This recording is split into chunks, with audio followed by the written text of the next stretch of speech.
Hey. Hey, hey, hey.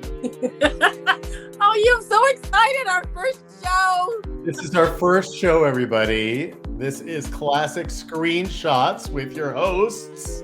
QueenB Divine. And Henry C. Yes. QueenB and Henry C. QueenB and Henry C. Just, yeah, it has a nice flow when you say QueenB, Henry C. Kind of just B and C. You know what I'm saying? B and C. That's right. Well, we're going to be starting this now. It's going to be a weekly stream talk show. And we're very excited to be here. It's going to be on Mondays. I think sometimes it's fair to say, isn't it, QueenB, that it will be live, and sometimes it'll be pre-recorded. That's just fair. I just never know how I'm feeling, but and I think it gives me room to just kind of relax. So yeah, we'll come to you live and sometimes recorded, but either way, we're gonna come to you, right? We're going to come to you, and we're going to come to you with what? With classic cinema. Yes, classic cinema. That is, and here's another reason why I'm so excited about this show and this collaboration is because classic movies is part of everybody's life. Like, we can remember that movie that made you go, oh my God, I love movies. And I've got a ton of those movies being a kid and growing up in a home that was, just so busy. Movies centered me and gave me a stability. So I remember all the movies that and I'll even sing some of the movies. Some of the movies I'll sing you because I remember them and I remember how they made me feel. So that's another reason why this is screenshots. It's like a screenshot of my life because I can remember when I first watched a movie. That's right. I can remember where I was. Well, and we have those are almost like movies are time machines, aren't they? They take us back to a time maybe before we were born, or help us understand our ancestors a little bit better, help us understand our grandparents, our great-grandparents. I love silent cinema. Not all of it, but I like a lot of it because that's going into the way back. Even to the way back. 1800s. Did you know that they had the capacity for color film as early as the late 1800s, but they didn't use it because cinema was developed to be a medium of fantasy. Oh, and black and white fantasy. I did not know that. We're going to learn a lot on classic. Yes, we're going to learn a lot. All these little things, And Henry, you are such a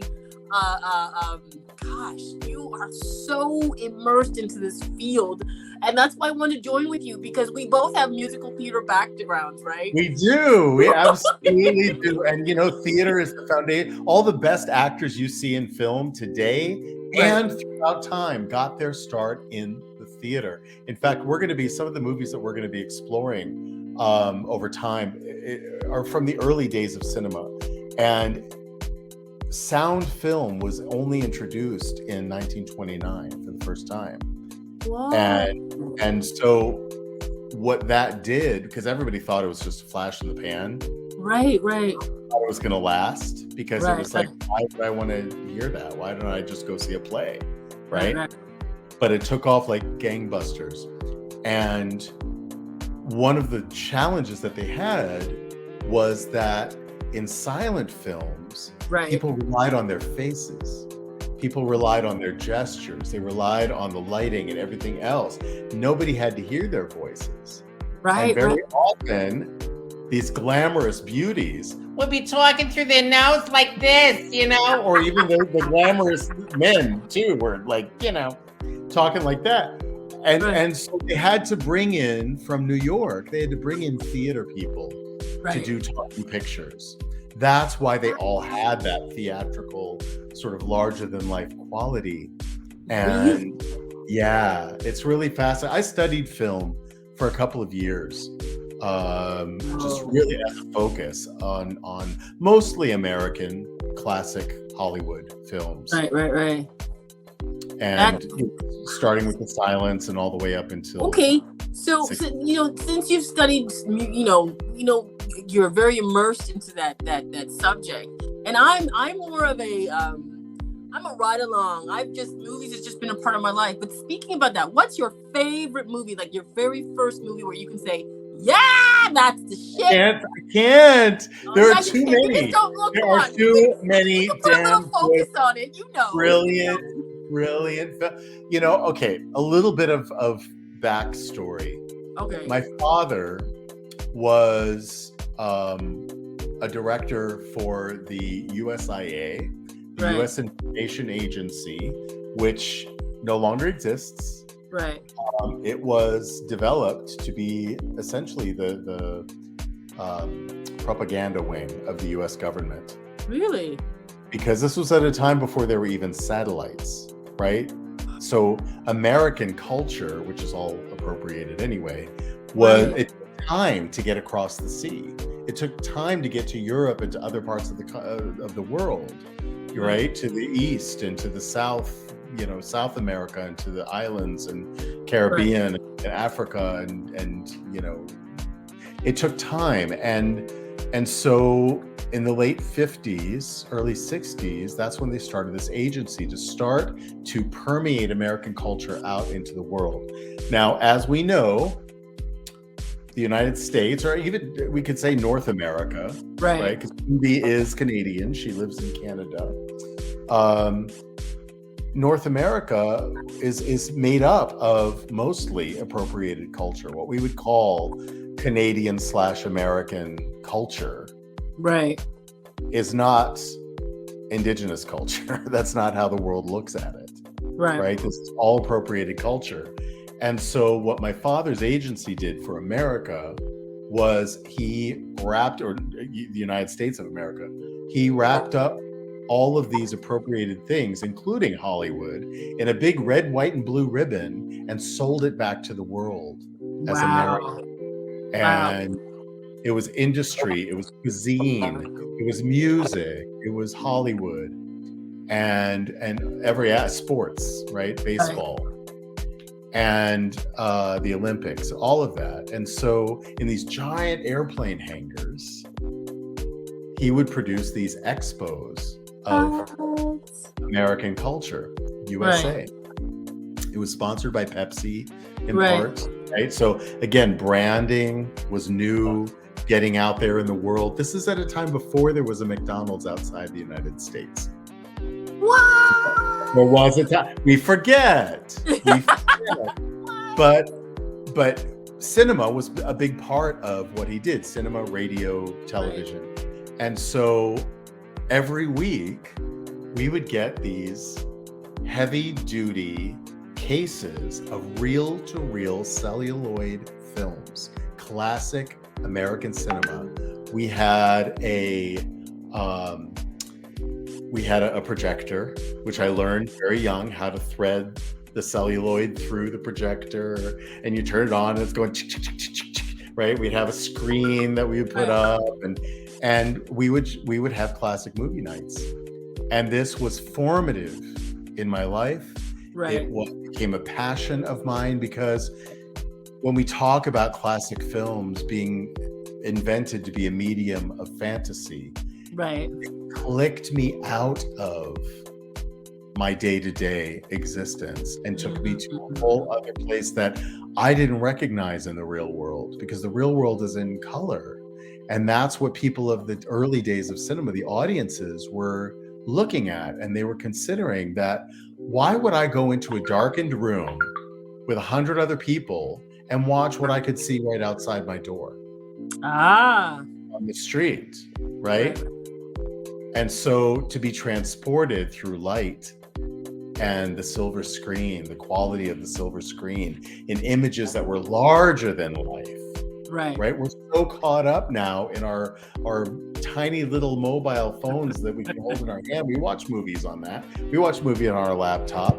Yeah. We like our big screen TVs, right? But still, when you consider the scale of the human being next to the projected image, that's my your dog agrees.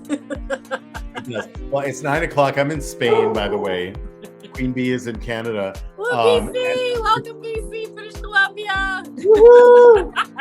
And it's 9:00 p.m. here, and every night at this time, all the dogs of my tiny village go out and they bark. as if to say 9 o'clock and all's well. Good night, everybody. It's so funny. So apologies for the interruption there. But anyway, when you ask me what my favorite movie is, I cannot name one because it was part of my foundation. It is the foundation upon which I am built as an artist. Right. It all started really with these classic films. Right. Right. And I've told you before, one of my favorite pastimes is to sit and show films to friends that they've never seen or heard of, but that I know backwards and forwards, and I watch them watch the film. Yeah, like our last movie, Stormy Weather. I want to say Stormy Weather. Yeah, Stormy Weather with Lena Horne. Gorgeous. It was the first time Lena I've seen it. I was the first time to see it. And to be truthful, I mean, most times the movies that I watched didn't have strong black roles or black characters in it. So when I'm seeing Lena Horne and she is glammed up to the loins, her hair is toy, and she's flawless. It just flawless, just gorgeous. Stormy Weather is such a gorgeous movie, and she sings with such stormy weather. She's just so.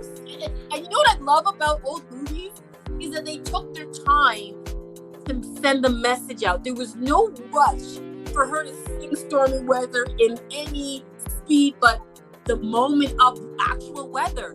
Because stormy weather it's a slow feeling of, oh, the storm's coming, let me cozy in. And she brings that to the stage by just singing a stormy weather. And you cozy in with her and you go, oh my God.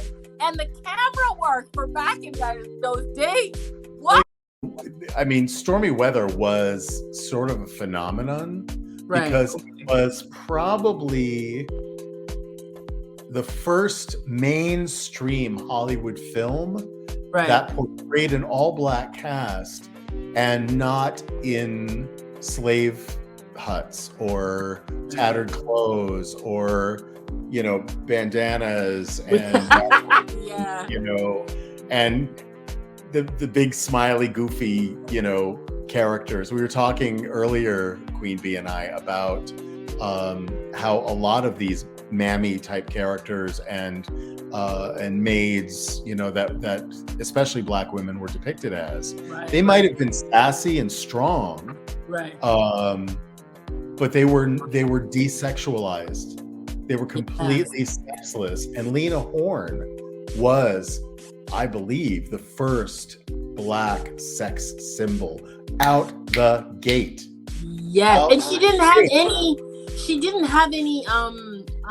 As you said, like a lot of times black women are portrayed like, they're strong, they got attitude, they're sassy. She just came off as, this is me. There wasn't anything with it, but this is me, and I happen to be a black woman, and can carry grace with that, and it wasn't no part in that movie Stormy Weather was she bullyish. She was very gracious and stylish, and I just loved it. It was an experimental film in many ways, and it was banned completely in the South. It was banned in the Southern United States. But it was sort of just a few years later in 1943, she did another film called Cabin in the Sky, which is also, like Stormy Weather, a showcase of the top black talent of that era, most of which were seen on stage. And she was playing the stereotypical little harlot. She was the woman who's gonna get the man, and overly over-sexualized. Yeah. And it's a pity that someone of her caliber, of her proven caliber and box office draw at that time, was not able to, as you say, be herself and represent black women in a cultured and profoundly real way, even in an elevated, fantastical way. it's really a pity, and she talks about it a lot throughout her career. She did a show, one-woman show on Broadway, Lena Horne, A Lady in Her Music, and if you don't have that record album, you need to run out and get it. But she talks about how she was overlooked for a major role in Showboat when they remade it in 1950s, 55, I think. Wow. And they cast a white actress as a light-skinned black woman, which was also they do that a lot. They do that a very, lot. very common. Very, very common. Yeah, they do that a lot in TV. And I noticed that. And when I was a kid, I noticed the void of I noticed it. It didn't. I couldn't say that because of it. It really detracted me from anything about my culture. But I noticed that there were no black actresses that were like, oh yeah, here, like, I can name you all my 80 shows that I I don't remember, but there was one show that had a black woman, but she was sassy and full of, she was voluptuous. It's like, do you remember that show, Give Me a Break, with Nell Carter? Oh yes, with Nell Carter. Yeah, you remember that? She was in the film version of Hair. Was she? Amazing. She's got an amazing voice. She's Broadway actress. Yep. I remember Nell. I remember her, Nell Carter. There were not a lot of black female singers, but who were movies into the theater back in the day. I don't remember. She was young, and she just popped into my head recently. So when I think about these people, I think about all the shows that I liked. There weren't a lot of very prominent black actresses who came across gracious, like Lena Horne, per se. There wasn't a lot. Like I said, the first time, even though Lena Horne was an actress from the 1930s and on, I didn't really get to know her until, like I said earlier in our conversation, until Cosby brought her out. On the Cosby Show. And in The Wiz. And The Wiz. You know what I mean? But nobody knows the history. Now, I have to ask you a question. Right. Because I think it's really important. When I was watching these films, right, as a kid, these classic Hollywood films, right, you often see characters in blackface, right, which I found even as a child, I felt uncomfortable with. Right. I didn't understand it, right, because I grew up in a world where I was attending international schools. I had friends from every corner of the world, every shade of pigment in their skin, right, every cultural background. And I could not understand at all why they would paint a white actor with blackface, because I had never seen a black person in my life. Right. Like the color, there are some people who have almost black skin, but it was a rarity. And with big white lips, which I had never seen in real life, right, and over exaggerated faces and the white blood, and I never understood it. We pointed out in Stormy Weather, and we will add a link, by the way, in the description to a YouTube video of Stormy Weather that's in beautiful high definition. And there's really one moment, I think, in the whole picture, right, where it gives that sort of stereotype. Oh yes, moment, and that is, do you remember? It was that dance number, and they had the flowers on their head. They had a flower. They were all the dancing girls were dressed up as like daisies or something. And then they turn around and there's a black face on the back of their heads, a cartoony kind of stereotype. And then there were also remember the comedy duo? Yeah. Right? They were so freaking hilarious. It was. And they were black actors in blackface, which the black minstrels also darkened their skin because they were doing it as a political commentary on the way the white world was seeing them. So they were like, in your face, this is, if this is what you want, right, but we're going to do it in a very clever way, and we're going to do it Well, so what's your question? You're going to ask me a question. My question is, why do you think? Right. Because we had talked about this. You had never seen these films. You had never seen Black people portrayed as elegant and in tuxedo gowns and just normally, as a normal state of the world. Right. And I wonder how you feel about, or even how, why you think these things were not passed on to you by the older generations. Because they did exist, these images. They did exist. I remember, growing up in I grew up in Toronto, Canada, and my mom was very aware of the different teachings that she had from her upbringing and in my education system. So I would come home from the education system and tell my mom I learned something, and she'd be like, no. That's not how it goes. Somebody else wrote that book. So I knew there was a distinct difference, not the sense, there was a difference between Black and white and how I could be portrayed. And I remember one of the things that she said to me was, out of 14 siblings, I'm the only Canadian. So anytime she would hear me talk, she would really be focused on my diction and how I spoke, because she always said that her accent always got in the way of her success. And where was she from?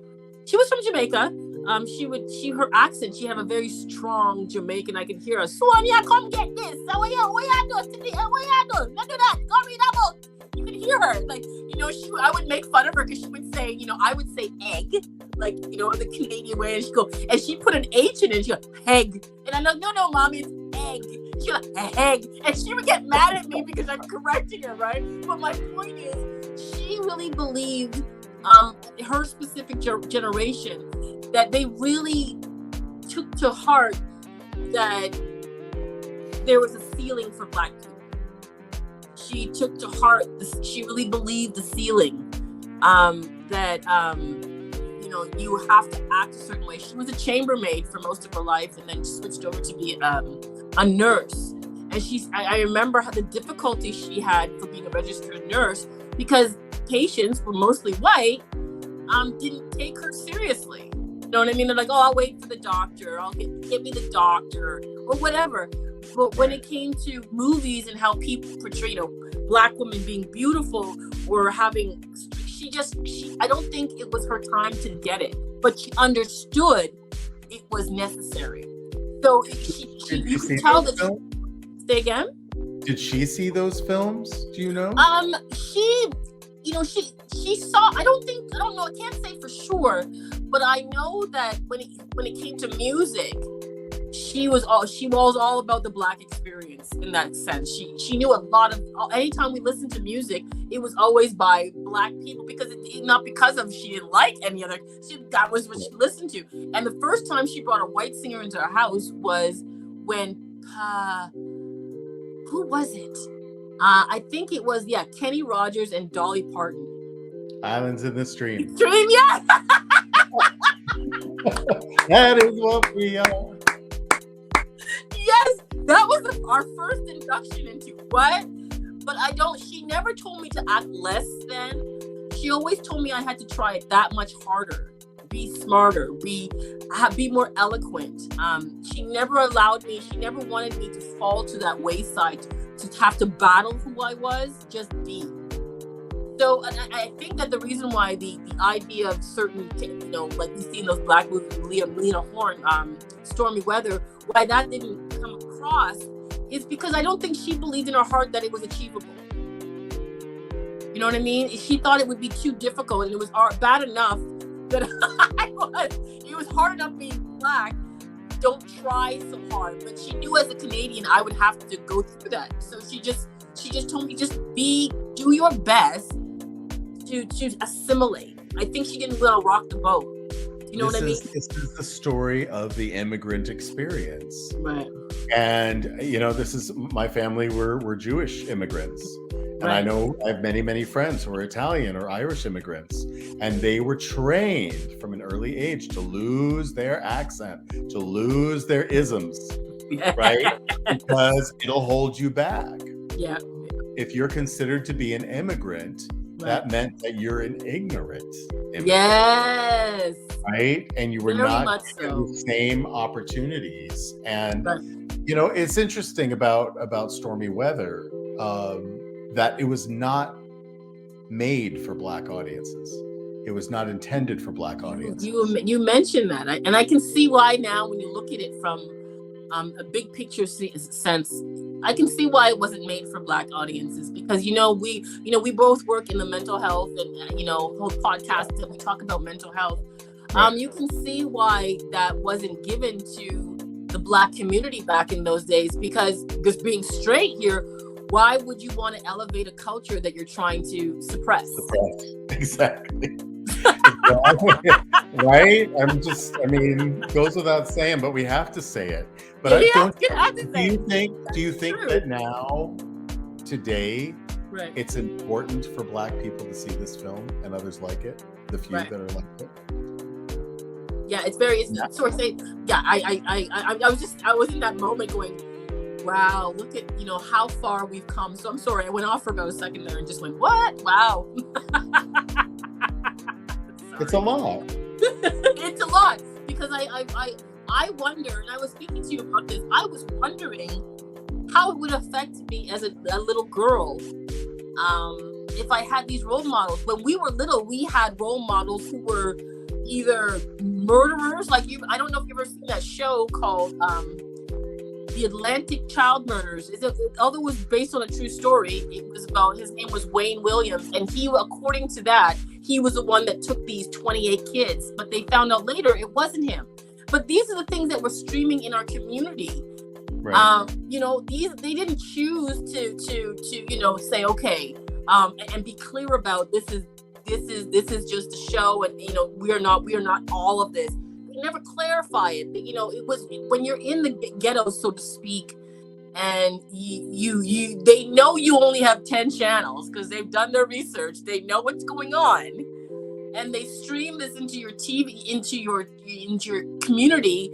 You're going to cause a kerfuffle, so to speak. You're going to cause any Black man with an afro and glasses was all of a sudden now guilty of everything, right? And look what we're still dealing with. Yeah, this is what we're still doing in the United States. Especially, and when you go to school and you talk to white kids, they're like, I don't know what you're talking about. And you're like, what do you mean? You guys didn't see that show? No, we didn't see that show. They were too busy watching Disney and doing what they were doing. You know what I'm saying?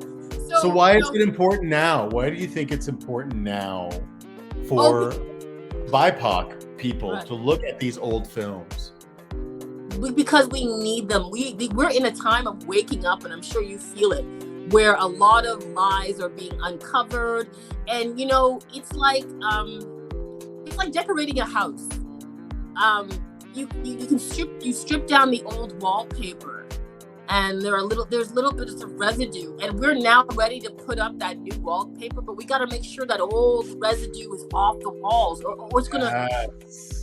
You know what I mean? Otherwise, it's not going to stick. It's not going to look good. It's going to look crappy, and that's where we're at. We can't just paste over it. You know what I mean? That is genius. That is absolutely. You got to scrape off the old glue, and sometimes it won't come off just by. You got to get a solvent, and you have to go in there and scrub it all. Right? And that's for all of us. That is everybody. For everybody. It's for the indigenous North Americans. All of it. Of Turtle Island. I even cringe saying North Americans or Native Americans or Indian Americans or Black Americans. Anything American is a real bothersome thing for me. Now, especially, I've been living in Europe for almost 5 years. Right. I look back at what has happened, and I think being away from it for a period of time really lifts the veil and allows you to look at, with the death of the Queen. I mean, we're seeing that right now. End of an era. Half of the world is pointing at her, calling her every name in the book. Well, let's be real. When I look at from the Black community, and they're saying, I read this wonderful post somewhere on social media that half the Black community are like, oh, we miss you, Queen. And the other half is like, no, look what you've done. And it's a lot of the African countries who have been under her spell, so to speak, her rulership, who are now saying, okay, now that the knot is kind of loosened, let's use this to change and transition. Let's not go back under that thumb. So I don't know, without getting too far off, I do believe that Charles has a tough road ahead of him. I really do. He does, but he also has an opportunity. He and William next after him. Right. To start not just with an empty apology, but with a sincere apology for their ancestors and predecessors. Right. And along with that sincere apology, some kind of making it right. Yeah, and I think making it right is going to be a little bit more than just a sincere apology.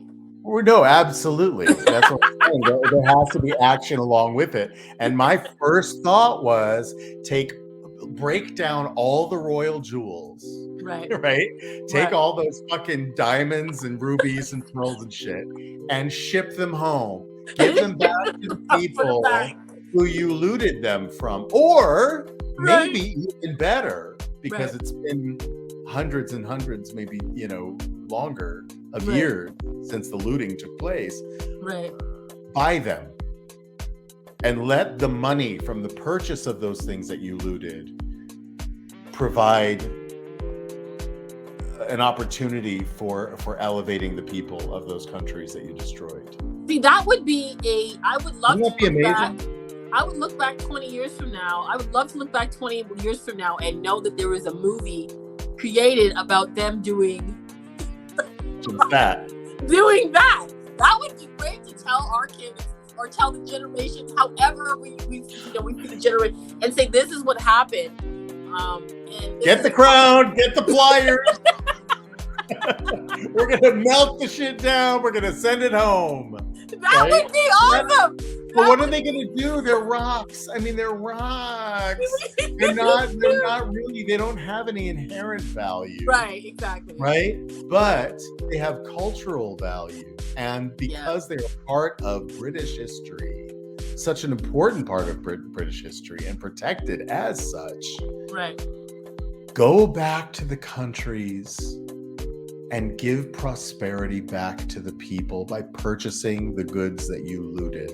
You know what? You would ascribe value to. It seems a simple solution for me, at least a first step in restitution and saying we acknowledge what our forefathers did to you, and we're going to set about making it right. Well, I want to say that sounds great too, but even I'm looking in the paper and I don't try not to stick to mainstream, but you watch the King's Message. And he says, I just read quotes. I didn't have time to watch it. Yes. But Lords. One of the quote he says is that he vows to continue in his mother's footsteps, which is. I went like this. I cringed. All the blood rushed from my face. You think I'm white now, honey? I was white as a sheet. I was like, he did not just say it. And then, of course, he did. Camilla is sitting on the freaking throne, looking like, a wet paper bag. I mean, no respect to Camilla Parker. What do you call her? Your Majesty, the Queen Consort? I don't know. Consort. I don't know. Listen, I don't want to disrespect anybody, but I feel like, but that. Getting it back to the films, right? These are the things that we can look back on in these time machines and say, okay, well, that was wrong, and that was wrong, and that was clearly fantasy. This was closer to reality, right? Right. And I think that's why, for me, it's important to show these films, especially to BIPOC people, whether or not it's someone in blackface, the hard things to watch. Well, when you say these things, I think we should definitely be able to watch history unedited. Yes. And really just take in where we were. Like, why are we trying to hide that we were assholes in the history? We shouldn't be hiding this. We should be saying, this is what we did. and this is why we're not going to do it now. Right? And I'm sorry, but there were black assholes, and there were Asian assholes, and there were white assholes, there were indigenous assholes. You know, there are great people and there are not so great people in every shade of the... Exactly. My father-in-law used to say that assholes come in all colors. That's right. And they certainly do. So I think when we try to edit movies or trying to... Oh, there's a question coming up. Here, when we try to edit movies and really change the frame of it to suit mainstream, we do a disservice. What do you think? I think his name is John Frasco. Shoot, he's playing what's that Cuban dictator? What's his name? The guy, Fidel Castro. Yeah, a white man. They have chosen to have a white man play Fidel Castro, and a lot of the Latinos and the Latin Americans are thinking that it's a wrong. What do you think about that? Well, I look at him, and if we're talking about skin color, he was very white. He was white skinned. He was from European descendants. So, but he was Latino, and I think that's a different question about whether a Latin American or a Latin actor should be portraying a Latin or a Cuban actor even. Right. Nationalism. Should a Cuban actor play a Cuban dictator? Right. Should Madonna not have been allowed to portray Eva Perón? Right. Right. Should a straight actor not be allowed to portray a gay actor? Interesting. Should a male actor not be allowed to portray a female character? See, I think it works because when they do this, I think it brought up in Michael Jackson's story. They were going to use a white actor to do that.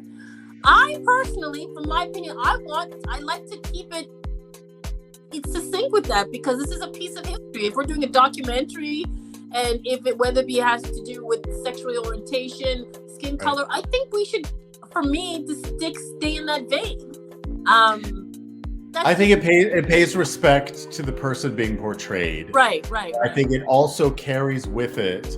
I can see how a Cuban-born actor, or even a Cuban actor, or an actor who is culturally Cuban, whose parents may have immigrated to the United States, but has the foundation in their psychology, viscerally in their body.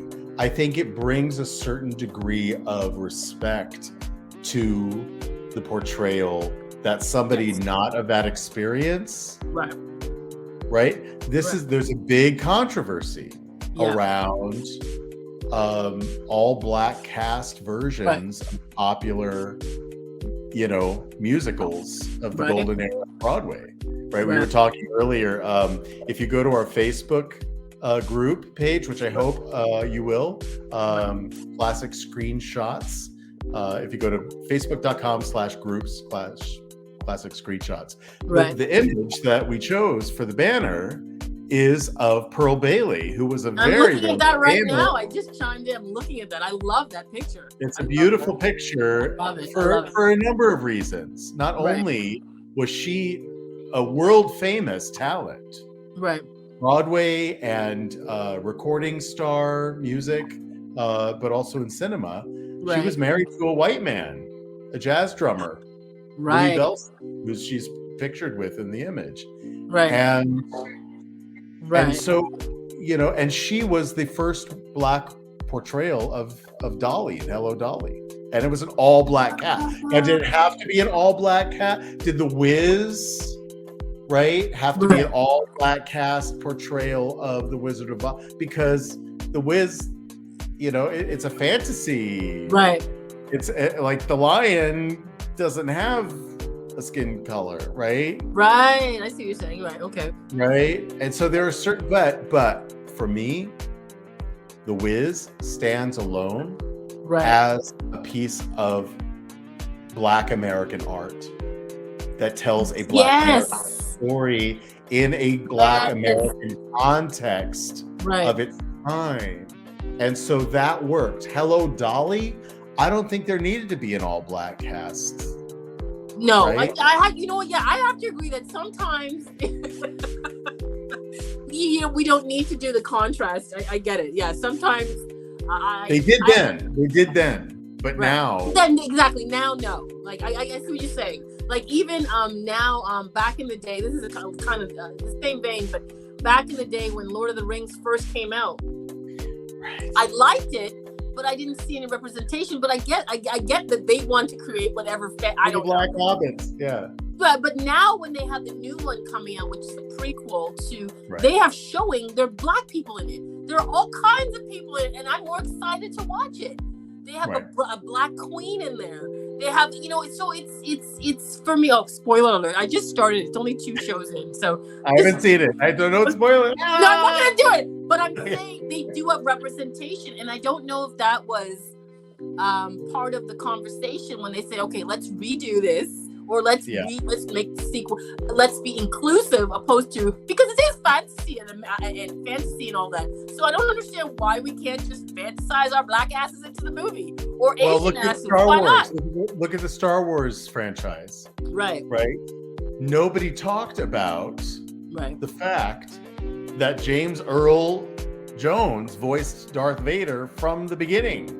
Yes. A black actor, famous stage and screen star. Right. Right? Nobody really talked about that. And it wasn't until the next one, Lando Calrissian, right, in The Empire Strikes Back, with Billy D. Williams and all his hotness, we had a black actor in a major part in the science fiction film. Right? And then now with the latest series, then the last 3, we had, Finn, and others. And so it's getting better, isn't it? Yes, it's so much getting it's sorry, I get through. It's definitely getting better, and I think that's why it has to get better, because it's showing a reflection of the human consciousness that this is what exactly. And there's nothing wrong, like, for those listening, it's nothing wrong with when how come black people are not here, or Asian people are not represented, or Indian people are not represented. It's just a reflection of where our consciousness was, right? And could you imagine if we had a more inclusive view of TV back in then? But now we need it more than ever, because we are waking up. It's like I have these really great analogies. It's like waking up out of bed, and then instead of seeing a blank room with nothing, we want to wake up and see colorful curtains. We want to see the wall with pictures on it. We want to see what we imagine in our eyes, that the world is, when I walk out there, I see all kind of people. I see white, I see black, I see all kinds, and I want that to be represented in the TV, so I don't have to switch from reality to fantasy. It should be one sync, right? Yes. When I look at my TV, I shouldn't say, oh, I'm in reality, I'm in fantasy world. I want to say, I'm seeing the human experience through the eyes of Asian, black, blase. You know what I'm saying? A universal human experience. And this is the thing. When you're talking about the things that your mother was saying to you, I remember my grandmother saying to my father. Right. I mean, there are universal experiences. I know in the Asian community, the same thing. That people were expected to assimilate. Right. And Hollywood, I think, just like the Queen of England, has a responsibility to come back and say, you know what? We bear ownership of what we've done. Right. We have manipulated the system to tell one side of a story for a particular audience. And every time someone tried to rise up to do The Duke is Tops, right, or to do film by black people, with black people, for black people, right? And that's not just, the black experience. That's all cultural backgrounds. Trying to say, hey, wait, we're here too. When we're talking about perspectives, whose perspective are we talking about? Yeah, whose perspective? Right? Women's voices have, and it's a patriarchal thing too. Women's voices were not heard. There were women directors since the silent era. Right. We don't hear about them. Can you name one? Nope. No. There were women writers. There were women technicians. Right. Right? Even the men were designing the gowns by Adrian. You know? I mean, yeah, well, that's another thing. I was talking to you about Carol Burnett. yes. She was saying that the person who David Fosse, I think, designed her dresses. Nope. Bob Mackie. That's it. Sorry, Bob. I don't know why I'm getting. Who's Fosse? Fosse was a choreographer. Yeah. Okay. There you go. Okay. Same thing. Same diff. Same thing. They all look alike to me. Well, she always came out looking sharp. You know, so it is what it is. Like, you know, I know people don't like that saying, but if you got talent, regardless, you should be out there. And it's too bad that color and race and sex and you know, gender, you know, muddles the water. It really does. Because if you're good, you're good. End of story. And who is pure anything anymore? Yeah, who in this day and age?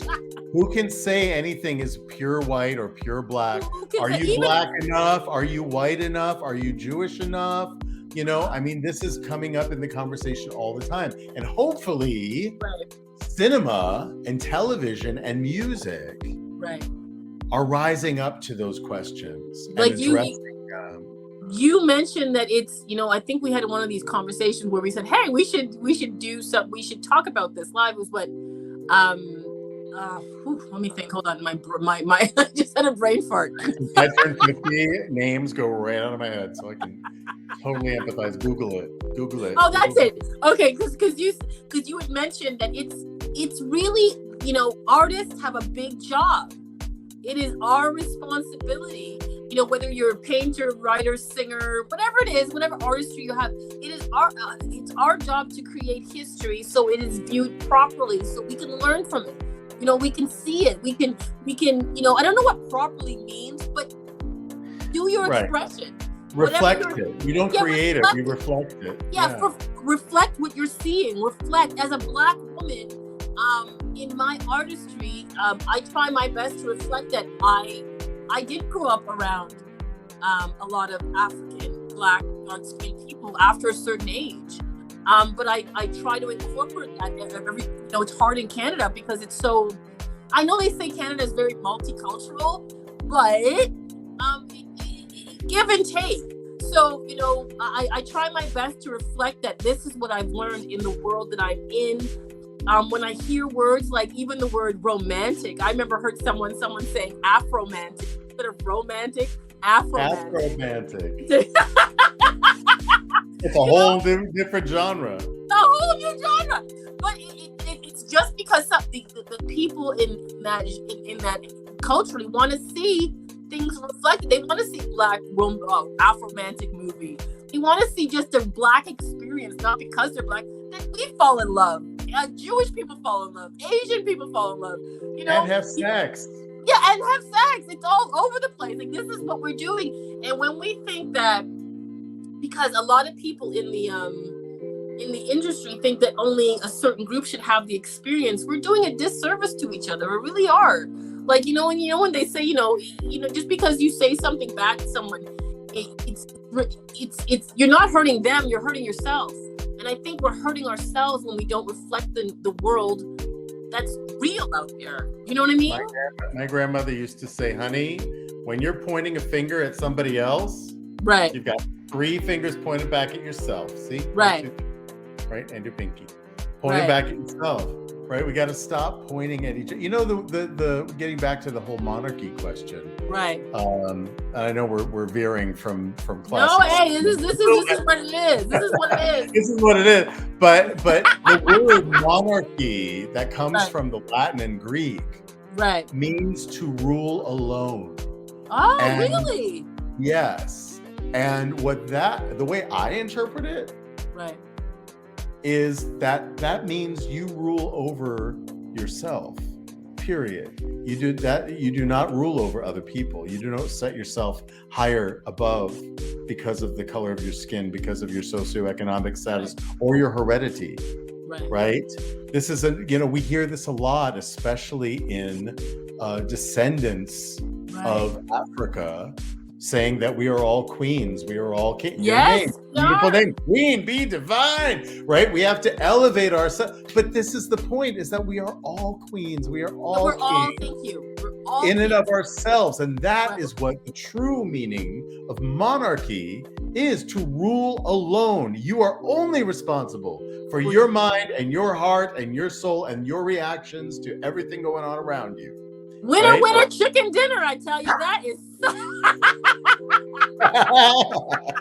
that is the truth. And it's funny how we've taken that, and it's going back into the movie thing, because movies, Yes. when you watch certain movies, they guide you in a way about thinking about either about yourself or the world around you, right? And I think that that movies should have a matriarch feeling to it, like you said, a monarchic feeling to really guide you back in by showing you the experiences of all, like through all others' eyes. Like that's why sometimes, when they say we should have the conversation because the Black community doesn't talk about this or this, is because we haven't seen it in the movies, so we can empower us to go, oh my God, that happens to me too. And I think that's where artists coming back to that thing. Artists have a responsibility. That's why it's so important that what I say on my own website, you be you. Because if you must be you, because you have a specific journey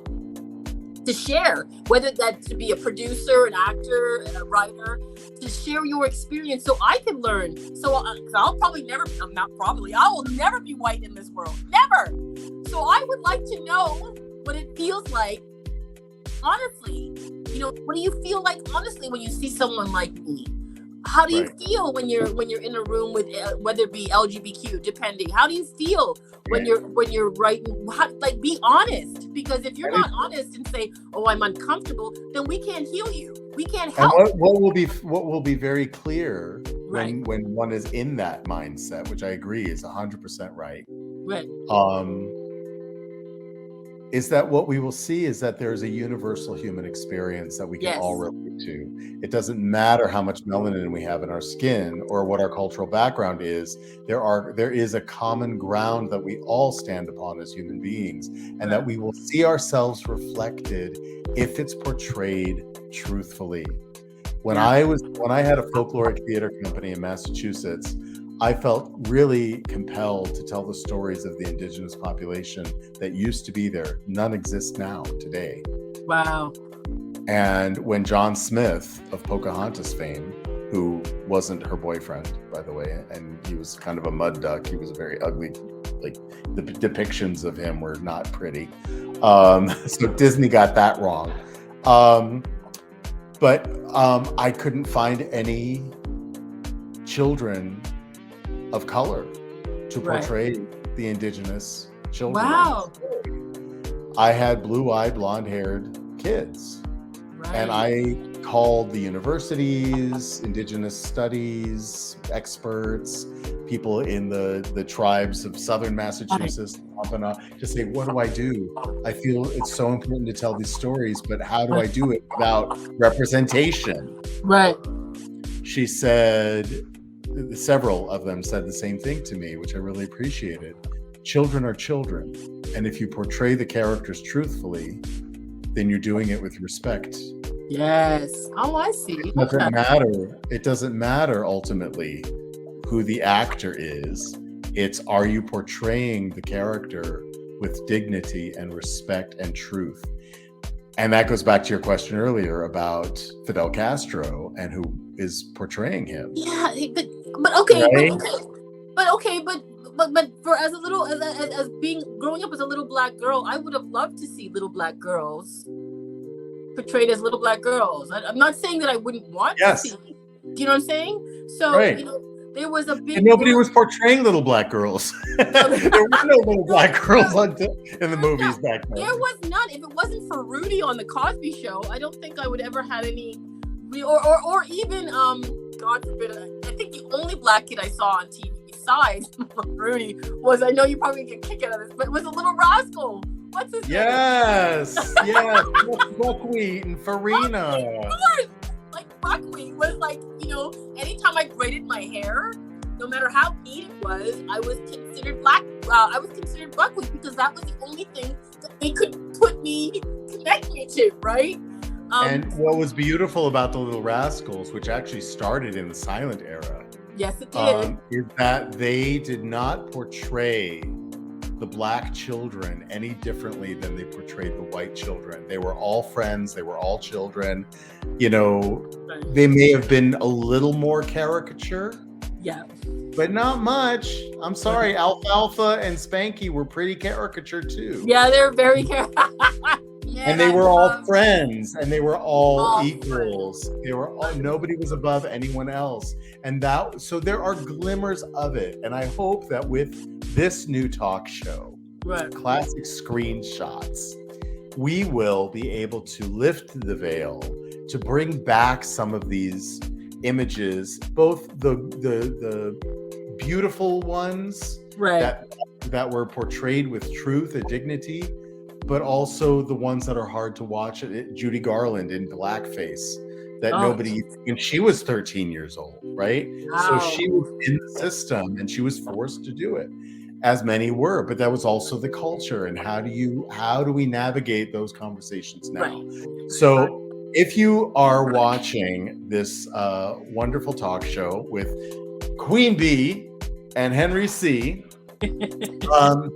post in the comments, ask us questions, suggest films for us to watch. We talked a little bit about stormy weather. We're going to post that link in the description.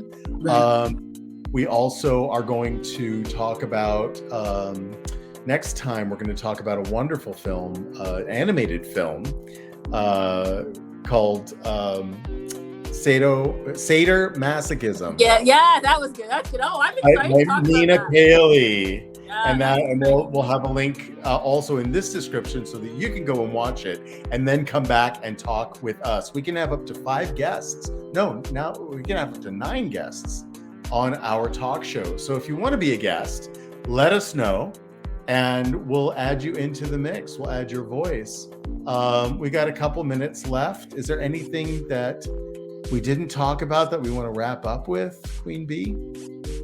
My favorite movie growing up was The Sound of Music, and it affected my voice, not my skin color. It was my voice. Well, that's what I loved about it, because it really, she made singing free, and I think I connected to that just because she got out of a shitty situation and she would sing herself out of it. So I guess my point is that doesn't matter, the color for what it's worth. It really matters that the movie resonates with you, and when it resonates with you, find out why it resonates with you. And there's a reason why Sound of Music resonated with me, is because I'm a lover of voice. I love singing. I love the freedom that it gives, and The Sound of Music was one of my favorite songs. So I want to bring that freedom to all those people who are listening, and just that you can find the freedom in this sometimes dark world that it can be, but we're getting better. But find your movie and fall in love with it. I don't think anyone ever made an all-black cast version of Sound of Music. That would have been the bomb. I'm up for that. I'm sure that, one of my favorite delicious things is to hear Broadway scores that were done in other countries, like Japan, like the all-Japanese cast of Hello Dolly, or the all-Japanese cast of Sound of Music, or whatever, and they're singing in a different language from a different cultural perspective, but these stories are universal. Yes, especially even the real life characters, right? These people existed in The Sound of Music. That time, in Nazi Austria and Germany were real. Yes. But there are always going to be perspectives that we can apply to our own unique experience. Yes, I tell you. That's the beauty of movies, is that they transport you to another place, another time, another perspective, another experience. And I think the reason that we are focusing on the classic era of film is because it's the foundation of the house that we are now standing in. That's it. This is where, a lot of us grew up in a time where TV went off. you'd see the rainbow bars, and you get the national anthem, and that was That's right. And the snow. And the snow. Do you know? I remember there was something. Do you know where your children at? They come on at 11. I could hear it in the background. Do you know where your children at? And TV brings back a lot of great memories. It dates my life. I can tell you where I was, what I was doing, the type of mindset. So keep these things in mind, and I really, really hope that you will join us next time, because it's interesting, because TV has more of an effect on our mental health than we think. So well, and a lot of our experience with classic films came through the television. Yep. We didn't go to the big, beautiful movie palaces like our great grandparents did. We saw it in black and white on I remember, I'm old enough to remember seeing The Wizard of Oz all in black and white. What? Because we didn't have a color TV. Right. And then when I saw it for reals in living color, it was jaw-dropping. And then when they they cleaned it up and they made it beautiful and high def and everything, right, I saw things that I never saw before, right? So we are still working on it. We're still refining. We're getting finding new ways to present these old films. But that's the optimal word in there, is that we're still trying. We're still working on it. As long as we're still trying to move forward, the reality of that this world is multicultural is being seen everywhere in the royal family, in movies, and as you know, we give all sacred beauty to and sending love and grace to the queen who has passed away, and she was the one that brought an end to an era, which gives the next generations to say, look, these are the ways that we could really engage the world. And I really hope the next generation steps up to that, because we're all here and we just want to be included, and that's my message. And we don't have to wait till the next generation. We can do it now, and it starts with classic screenshots. Yay! We'll see you all about this time next week. Tell your friends. Thank you so much. Thank you. Oh, what great. This is love. I love it. I just love it. Love it. Love it.